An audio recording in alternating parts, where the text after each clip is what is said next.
Welcome back to Talk on the Internet. Okay, so tonight rant is vid by Patrick CC and it's called The Most Hated D-List Celebrity in Hollywood. D-listed. Oh yeah, the guy in the thumbnail was it Tom Hanks' son Chet Hanks. I don't know how that guy's name in ages. Last time I heard that guy's name, he was out here coming out with, was it White Boy Summer, whatever the fuck it was.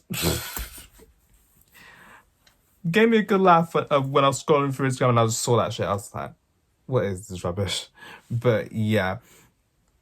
But I didn't know who's the most hated. But somehow I'm not surprised. But yeah, let's see what Patrick CC has to say. So without further ado, let's get into his reaction. Oh no, I go over that White Boy Summer. Bruh. Chet Hanks is the third child of Tom Hanks, one of the most famous Dad. actors of all time. Anytime his name has been in the media, it is negative, giving the Hold up. What doing stuff?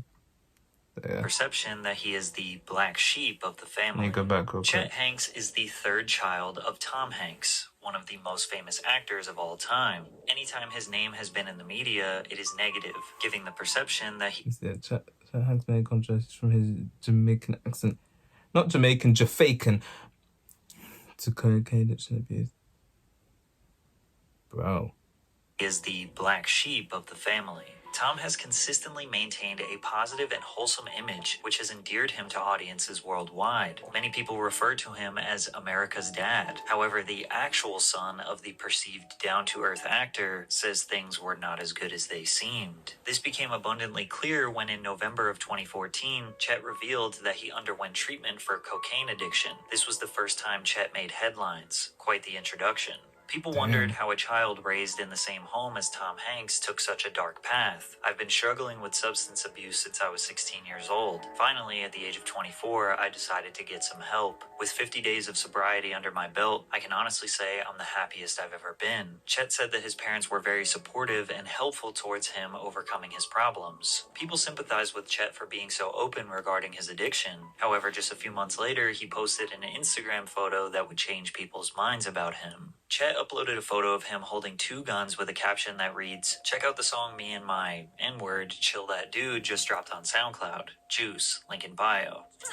Who gave him the nigga pass? Like Kobe when I shoot, like Reggie when I run. My niggas shoot for fun. I need an extra. Bro. I fucking that strong.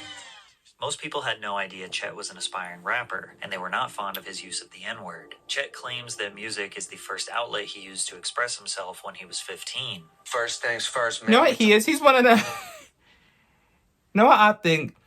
He strikes as one of them. You know them white dudes that that want to be black so bad. I feel like he's one of those. Like you get that. You definitely get in the US, but like you get that here in the UK most definitely, right? Them road men that try and act black. It's like, bro, you're white. Deal with it. Deal with it. No matter how many times you go for, you're white.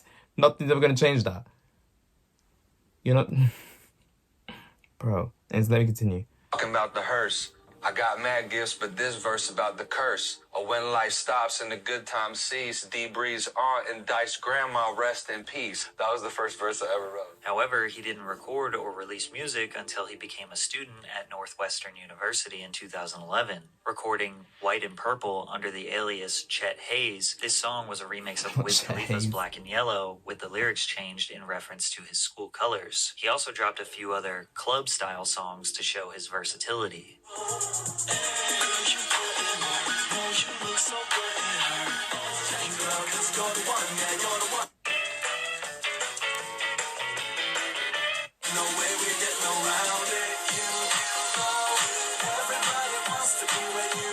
People were were dumbfounded at the thought of Tom Hanks' son of all people becoming a rapper. I'm aware that the reason my rapping has been publicized so much is because of that fact, so I'm appreciative of the publicity that I get because of it. According to Chet, his father heard most of his music and was pretty supportive. He suggested his wealthy background didn't discredit him as a hip-hop artist, saying, "Hip-hop is much larger than that. It exceeds boundaries beyond race and socioeconomic background. It doesn't matter what country you're from or what nationality you are. Hip-hop is music, an art form, a culture. It can appeal and come out of whoever it speaks to, and it speaks to me." 3 years later, when people questioned Chet's use of the N-word, he said this. Look, I know the majority of y'all are not going to get this because the history is still so fresh in our country. But Oh, here we go. isn't about race. It's about the culture you identify with. And can't no one tell me what I can't say. But he made a little adjustment to that statement. I just want to clarify one thing. Under no circumstances would I ever go up to somebody that I didn't know and just be like, "Hey, what's up, my nigga?" It's an unspoken thing between people who are friends who understand each other. But it wasn't just the word. He It better was the say multiple nothing. photos of him on Instagram flexing guns and trying to act like a gangster when everyone knows that's not his reality. To put it plainly, people just saw him as a douchey, out-of-touch rich boy He's who a thinks he wankster. can say and do whatever he wants. However, Chet claims that these antics were all a side effect of his really bad drug problem, because later on in 2015, he announced that he was finally in rehab. Hey, I just want to say I know, like, my name's been in the media about me, like, going missing or getting kidnapped or something. And I'm just gonna let y'all know, I've been in rehab, right? I'm just trying to get my together. And I'm doing pretty damn good, you know what I'm saying? And, you know, another thing is, you know, like that stuff I was in the media about the N-word and everything. You know, I know a lot of y'all kind of understood the point I was trying to make, but the truth is, it's not my place to speak on that. And I'm genuinely sorry for the people that I offended. Up until this point, people were so eager to know what Tom Hanks thought about his son, and Chet finally let us know how his dad Yeah, I'm truly curious to feels hear. in this interview. But first, a word from our sponsor, Aura. Have No. you ever Googled your name and seen yourself on one of those strange sites that has way too much information about you? Feels pretty whoopshin'. Thanks, Aura. What does your dad think about it? Can I ask that? My parents are just like, they just like making sure I'm good. Like, they don't really like tell me what to do anymore because like I'm grown, you know what I mean? Like, His brother Colin was asked, and he just responded with a bunch of vague compliments. He is, you know, obviously he's doing his own thing. He's He absolutely is. he's very passionate about what he does, and he's got an incredible work ethic. He really does. I mean, that dude hustles and works hard, and you know, I want him to be happy. I want him to be successful. I want him to feel like he's And stop saying nigga. following his passion and doing what he wants to do. From this clip alone, it seems like his brother Colin is more well-adjusted and mature, and that's because they were raised entirely differently. Tom's two older children are from his first marriage with Samantha Luz. Colin, his first son, was born and raised long before Tom was a massive success. Tom said, "Colin and Elizabeth remember when their dad was just a guy trying to make rent." Colin grew up in Sacramento with his mom and spent every other weekend in LA treating it like a fun sort of getaway. Colin didn't grow up living a lavish lifestyle. His mother kept him grounded. I don't know how much money my mother was getting in alimony, but what I heard was, "We don't have the money for that. Your dad has that. We don't have that." Chet, on the other hand, was born and raised in luxury. Tom Hanks met fellow actress Rita Wilson in the early 80s on the set of Bosom Buddies, sparking a friendship. Following the end of his first marriage, Hanks and Wilson reunited on the set of Volunteers in 1985. In the film, the two played lovers, in which Hanks later expressed that there was instant chemistry. I asked Rita if it was the real thing for her, and it just couldn't be denied. Their connection led to a romantic relationship, and 3 years later, the couple got married. Before having two children, their eldest son, Chester, Chet, in 1990, and their youngest son, Truman, in 1995. 2 years before Chet was born, Tom starred in Big, which became his breakthrough into superstardom. He was paid $1.7 million for this film and 7 figures for every film thereafter. He went on a legendary run of huge hits like A League of Their Own, Sleepless in Seattle, Philadelphia, Forrest Gump, Apollo 13, and Toy Story. By the time Chet was 6 years old, Tom Hanks had achieved legendary status in Hollywood and was earning tens of millions of dollars. I was watching Big when I was a little kid, and I was like, "That's Dad. What's he doing on TV?" And Mom was like, "He's an actor. That's what he does." Chet and Truman were raised in Hollywood, in a luxurious mansion. They mingled with other celebrity children and took extravagant trips on private planes all around the world. However, Chet says this wasn't exactly what people thought it was. they expected it to be like me, like running around, like Richie Rich. Yeah. Like I didn't have a care in the world. I had like endless money, and I could just like hang out by a swimming pool all day, like drinking margaritas. With McDonald's and I'm in like your whipping around like Rolls Royces and shit, like partying in mansions. Like that's what they expected my life was, and it wasn't like that at all. At all. But me, it was like, yo, Dad, can I get some money? He was like, yeah, like go wash my car. I'll give you $20.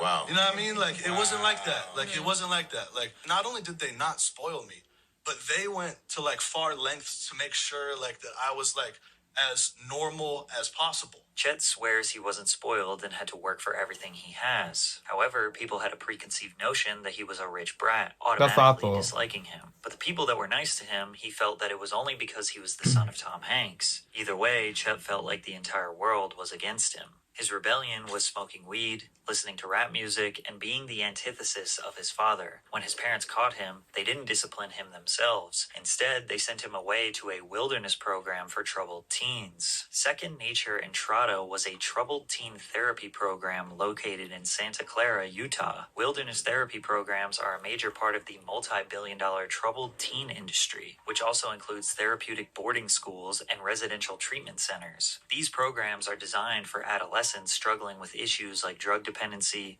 depression, poor grades, low self-confidence, suicide, and eating disorders. As the name suggests, wilderness therapy combines counseling and wilderness experience like hiking, camping, and other outdoor recreation activities. At the program, Chet was forced to do manual labor in the remote wilderness. He said he never knew when he was supposed to leave the camp. It's extremely uncomfortable. It's not like camping. It was like designed to be as harsh as fucking possible. These wilderness programs have earned themselves a terrible reputation over the years. The main philosophy of the TTI is that teens need to be isolated and broken in order for them to improve. And this is done by making them participate in humiliating group activities, forcing them into manual labor, giving them small amounts of food, and threatening them with violence. The program that Chet went to, Second Nature, decided to rebrand to Evoke Therapy Programs after a staggering amount of lawsuits. One claiming that a child was unable to bathe themselves for 8 weeks. One saying a child is sleeping under a tarp in freezing snow. One child said that she was held in solitary confinement. One parent was denied communication.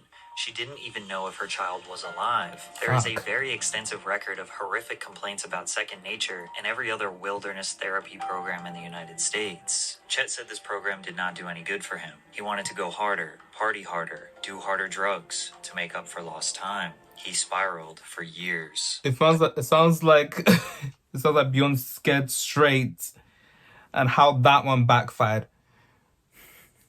Clear is no different in this case. This case, it definitely did more harm than good. He's went harder. But let me continue. Damn, I didn't know any of this shit. Hated my life, and I felt like I felt like a loser. That didn't last very long. that didn't last very long, because it was in that time period that I found out I was having a daughter. Chet's girlfriend at the time, Tiffany Miles, revealed to him that she was pregnant. Immediately, his whole mindset shifted. He realized he needed to get sober, take responsibility for his actions, and get a real job so his daughter can have a good life. He tried another go at music. This time, he started a duo alongside Drew Arthur called FTRZ. They released 2 singles, Models and Nowhere Land, as well as the Ocean Park EP. This music went relatively unnoticed, and Chet knew his best chance for a real career was not in music, but rather following the family name into the world of acting. He landed a few one-off roles in Marin, Tales, and Curb Your Enthusiasm, before landing more permanent spots in 2 hit TV shows, Shameless and Empire. Empire provided him with enough money and stability to provide for his family. How did I forget about this shit? He was in Empire, and I watched it when he was on it. Bro, forgot what character he played, but yeah, Empire. That was why when I saw him on Instagram, I was like, that's kind of familiar. Now I remember Empire. Fuck. But yeah, let me continue. Not, Chet is actually a decent actor. Must be in his blood. He's particularly exceptional at acting like a Jamaican man. In 2020, the world got to see his talent. Big up the whole island, massive. It's your boy Chetana, coming straight from the Golden Globes, you want to see? Me father Tom Hanks presenting in a word, soon forward come. Big up, tune in. This He took spent too much place time on with the red Jamaicans. carpet of the 77th Annual Golden Bruh. Globes, where Tom Hanks was accepting the Cecil B. DeMille Award for his impact on the industry as an actor, producer, writer, and director. Sadly for Hollywood, nobody cared about the awards. Only two things were being talked about that night. One, host Ricky Gervais absolutely roasting the audience for 3 hours straight, and two, Chet Hanks speaking patois. The internet was on fire, calling him cringy, racist, and a cultural appropriator. He responded to the criticism with a second video on Instagram outside a smoothie shop. Well, at least he didn't get up on in that video start saying "skin up me pom pom" now, did he? Imagine if he said that. Lord. Bruh.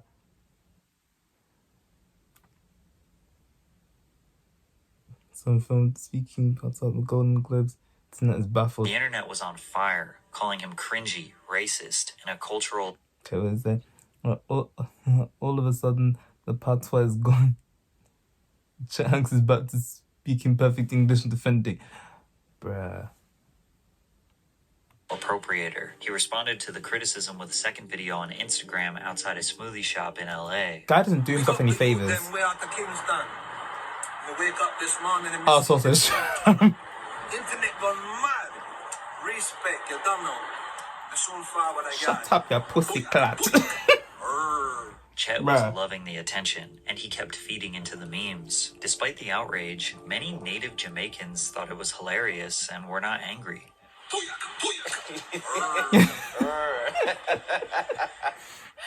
The man is just having fun, man. He even got an acting role for one episode on Atlanta because of his fake accent. You grow up in Trinidad? Or Jamaica? Nah. Most wearables only track I need to see this. Oh, it's Trinidad and Tobago. No. I'm from Tribeca. However, Tom never spoke about his son's dreams of being Jamaican. Chet was feeling unstoppable, and he made an announcement on Instagram that hyped up all white boys around the world. Look, I just wanted to tap in really quick. I just got this feeling, man, that this summer is, it's about to be a white boy summer.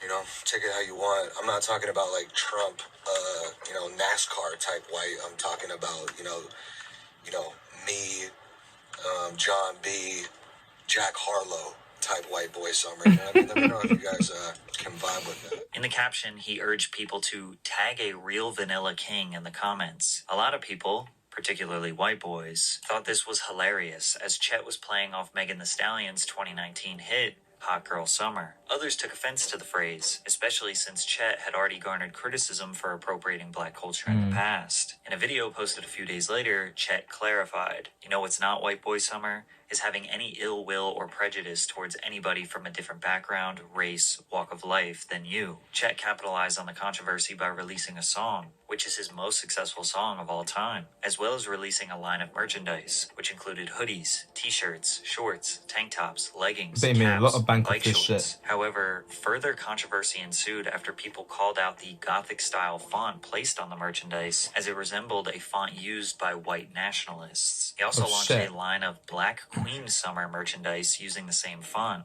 I want to see some white boys and some black queens wearing each other's shirts. However, White Boy Summer was about to come to a screeching halt before it even started, when a video of Chet and his girlfriend Kiana Parker in the middle of a domestic shit. altercation hit the internet. This just attacked me with a knife. No, I didn't. Did I attack you with a knife? This bitch just attacked me with a knife. Did I attack you? What is it with these famous couples? Not all of them, some of them.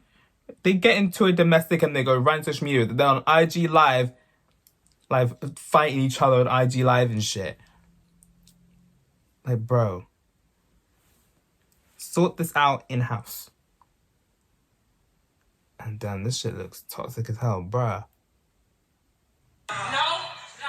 Chet claims that Parker attacked him with a knife, stole his belongings, and charged thousands of dollars on his credit cards. The pair reportedly began seeing one another in March of 2019, but split in January 2021 when Parker got a restraining order against Hanks, alleging that he threw a bottle at her and said no one would believe her because she's, quote, a ghetto black bitch. Hanks denied This dude ain't any shit, abuse and later it's filed a true. lawsuit against Parker for assault, battery, and theft. Parker told a different story and and claimed that Chet threatened her with a knife when she showed up at his home with movers to collect her things. She also claimed that Chet pushed her and attacked her outside. Chet's attorneys told media outlets her claims are completely false, fabricated, and fictional. Come April of 2021, Parker filed a $1 million lawsuit against Chet. Her lawyers accused Chet of making a mockery of black women in the criminal justice system by proclaiming that it's going to be a white boy summer and a black queen summer, while knowing he mentally and physically abused a black queen. Chet has continued to deny all allegations of abuse, and as of right now, the case is still in process. Kiana even tried to make Tom Hanks a witness, claiming he provided a healer for her, who has not been named. During this whole time, Tom has never spoken about Chet's alleged abuse. Chet decided to end his white boy summer with a statement about the vaccine. Women and get the vaccine first thing. Psych! Bitch! If it ain't broke, don't fix it. I never had COVID. You ain't sticking me with that What? needle. It's the mother flu. Get over it, okay? If you're sick, stay inside. I imagine he got dragged left and right for this. Why be working around y'all? If you're in danger, stay your ass inside. I'm tired of wearing the motherfucking mask. Chet's parents were some of the earliest celebrities Get to this shit test to positive yourself, for bruv. COVID-19 during the pandemic. Chet himself posted a video to social media about his parents' status after hearing the news. Tom and Rita would go on to donate their blood to help with treatment I bet he now focused backpedaled. research. Despite this, Chet remains skeptical. Many people want to know what Tom Hanks thinks of his son, but we honestly don't know. Tom has basically never spoken about his son in a public forum. A Man Called Otto is his newest film where his other son Truman was chosen for the lead role. The most recent video of Chet and Tom is at this Dodgers game singing Take Me Out to the Ball Game. Chet says that his dad loves and supports him. Most people who say that Tom is embarrassed by Chet are just guessing. It's actually Tom's silence that draws him criticism. He has been sort of the innocent, nice guy his whole career. His lack of controversy and always positive attitude makes people think that he is secretly hiding something. More specifically, conspiracy theorists think he is a part of the QAnon global child sex trafficking ring. They point to Tom's Instagram, where he often posts photos of people's gloves, children's socks, shoes, and pacifiers. They say Tom is hiding in plain sight, leaving a trace of evidence for his crimes. Plus, he has the comments disabled, making it look even more suspicious. Chet has actually addressed this on the Impulsive podcast. Like, this is the, like, it's really funny because, like, I saw this, like, with the conspiracy. Two of the theories, infamous like, white these are guys the online. gloves of the abducted children that they Come on, left podcast. behind. It's like, dude, my dad, like, was doing that glove because he's, like, trolling Instagram. Right. And, like, he kept on, like, seeing, like, gloves on the ground because people, like, lose their gloves in the middle of the winter and it falls out of coat or something. He kept on seeing gloves, so he just, like, took a picture and posted it because he's, like, trolling Instagram. Like, my dad does not give a shit about social media. For the past year, Chet has been trying to avoid controversy and tell his life story on various podcasts. He is also trying to promote his brand as a fitness and life guru. Hanks Fit is his subscription-based membership club for the low price of $300 per month, where he will make you a custom workout routine, meal plan, and give you meditation techniques. Chet wants people to understand that he is not just a Nepo baby who was handed everything. That description, Tom Hanks' son. Like, who is that? But who are we imagining as Tom Hanks' son? Who the imagination of who that person must be is in the mind of every single person. It's subjective. There's no doubt that being plagued by living in the shadow of your father is rough. Maybe he is not like most typical Hollywood kids that grew up with a silver spoon in his mouth, but he has gotten away with a lot of questionable behavior, and that is likely because of his celebrity status. However, Chet has not earned his own fame. He still has big shoes to fill. Yeah. The harsh reality is, he's going to have to do something pretty remarkable if he wants to be known as Chet Hanks and not just Tom Hanks' son. Turn Yeah. on the magic. Yeah, definitely a Nepo baby. in a way, he's kind of like the Rob Kardashian, but of the Hanks family. Same time, he's kind of not. But damn, all this shit he's done. Clearly, this Black Queen shit was capped though. But I don't know. I don't know. We'll have to wait till the verdict comes out on that. This whole thing's wild. And just right, continue with saying right now. Someone commented. However, Tom never spoke of his son's dreams of being Jamaican. Had me dying. Yeah, bro. They really had him in a scene talking in patois. I'm dead. Nah. But I love how the dad's saying nothing. Someone calls it, as Jamaican seeing a white guy speak patois is one of the most funniest things ever. Yeah, I found it funny. It reminds me of this guy I saw on Instagram. What was his name? It was like Kwame Brofort. It was so funny. He was on there talking in Chi. This white man talking better Chi than me. I was like, ha! Mind blown. It was mad funny. But now after finding out about him saying nigga a bunch of times before, back in the day up until this point, I'm just like, bro, you ain't shit for that. To be fair, if it was not for his last name, he would be cancelled so bad. Someone commented, it never ceases to blow my mind how people with money for all intents and purposes have zero worries about income and can do whatever they want, explore wherever they want to go, and pursue anything that they want to do. Choose instead to be public about anything, especially when it's negativity towards their family. Let's see what this guy does from this point onwards. Because I haven't heard much about him lately. But yeah, that's an interesting vid though. A lot of this shit I didn't know. But yeah, that's why he looked so familiar. I remember seeing him in Empire. Bro, mind blown. Damn, this is alright, but yeah, I'm gonna head out. Okay, so that's it for this video. Like, subscribe if you want. I post if whenever I feel like it, and I'll see you in the next one. Bye.